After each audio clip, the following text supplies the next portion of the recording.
What is up, y'all? Today we're gonna be working on my 2000 Honda CR-V.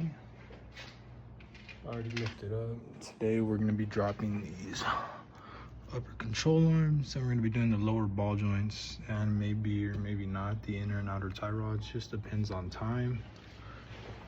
In order to get started, we gotta remove this entire intake box.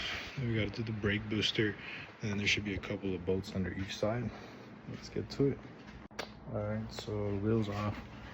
Now I'm gonna have to remove the brake caliper, the rotor, and take off this axle nut.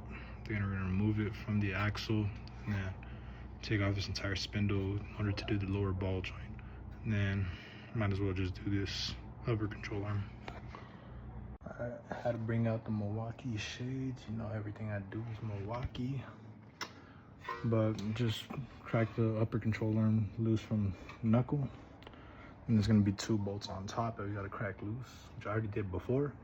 Now I was just taking those out, and then the upper control arm should just slide right out. So I was trying to do things the easy way and work around the cruise control module. That didn't work out too well, so now I'm just removing it.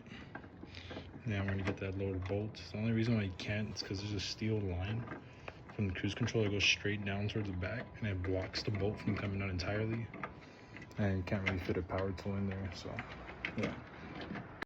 So right now I got the whole thing disassembled. I got the outer tie rod end.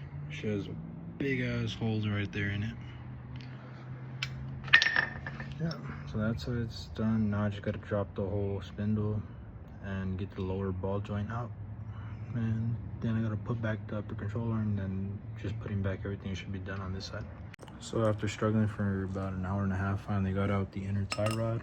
The old one, new one. Just gotta pop it back in. So I was struggling with the inner tie rod for a while. That thing did not want to come out, but I got the new one installed. I believe the most hardest part about the inner outer tie rod is basically just the bellow.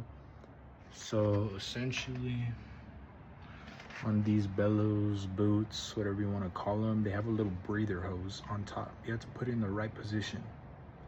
Even then, that's not too bad. You're able to just spin it. But removing the old one is kind of hard because they use these like brass clips, kind of. You get 2 pliers and crimp down the sides and the squashes. But in order to remove that, you have to cut it out.